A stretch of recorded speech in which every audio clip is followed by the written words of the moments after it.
নমস্কার বন্ধুরা, আমি পায়েল। আমার চ্যানেলে তোমাদের অনেক অনেক স্বাগত জানিয়ে আজকের ভিডিওটা শুরু করছি। তো আজকে চলে এসেছি আবার একটা নতুন রেসিপি নিয়ে। চলো তোমরা রেসিপিটা দেখতে থাকো। আজকে তোমাদের সাথে শেয়ার করব ছোট কাঁকড়ার ঝাল। আশা করছি রেসিপিটা তোমাদের ভালো লাগবে। চলো রান্নাটা শুরু করা যাক। এখানে কাঁকড়াগুলোকে ভালো করে পরিষ্কার করে বেছে ধুয়ে নিয়ে নুন হলুদ মাখিয়ে নিচ্ছি।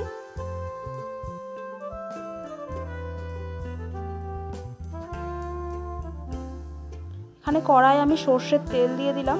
তেলটা ভালো করে গরম করে নেব। নিয়ে নুন হলুদ মাখানো কাঁকড়াগুলোকে ভাজার জন্য দিয়ে দেবো।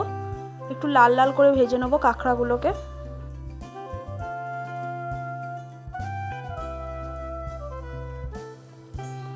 কাঁকড়াগুলোকে লাল লাল করে ভেজে নিয়েছি। এবার একটা অন্য জায়গায় তুলে নেব।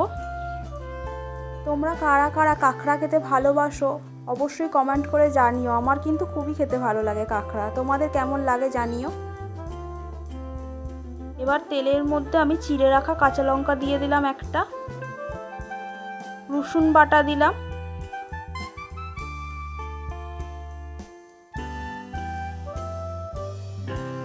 একটা বড় সাইজের বেটে রাখা পেঁয়াজ দিয়ে দিলাম।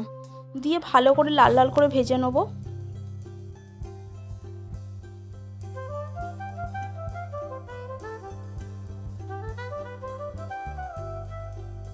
একটা বড় সাইজের গ্রেট করা টমেটো দিয়ে দিলাম।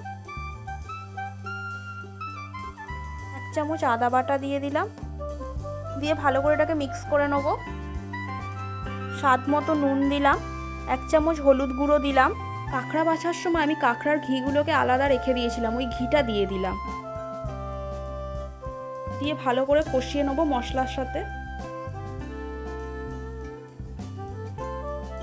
চিনি দিয়ে দিলাম অল্প।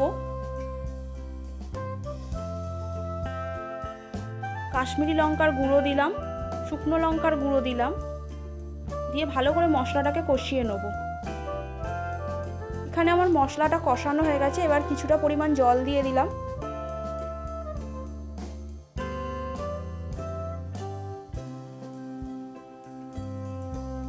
এবার কুচি করা ধনেপাতা দিয়ে দিলাম।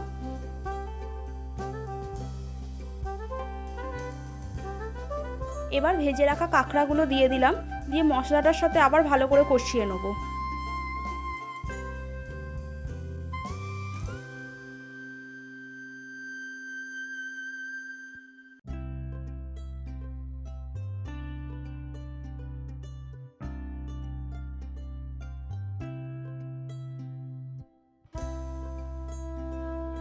কাঁকড়া দিয়ে মশলাটা ভালো করে কষিয়ে নেবার পর কিছুটা পরিমাণ জল ঢেলে দেবো কাঁকড়াগুলো সেদ্ধ হওয়ার জন্যে।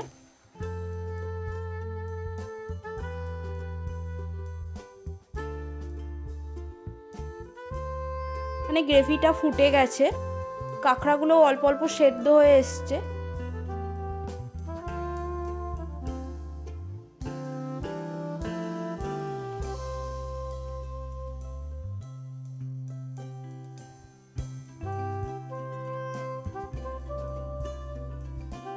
কাঁকড়াগুলো সেদ্ধ হয়ে গেছে। এবার আমি এর মধ্যে অ্যাড করব হচ্ছে লেবুর রস।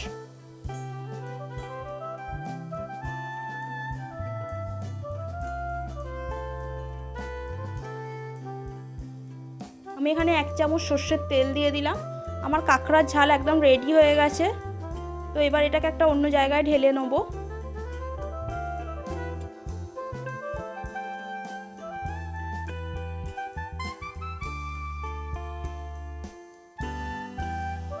তোমাদের রেসিপিটা কেমন লাগলো অবশ্যই জানিও। ভালো লাগলে একটা লাইক করো। যারা চ্যানেলটাকে এখনও সাবস্ক্রাইব করোনি তারা সাবস্ক্রাইব করে দিও। দেখা হচ্ছে নেক্সট ভিডিও। টাটা, ততক্ষণ সবাই ভালো থেকো।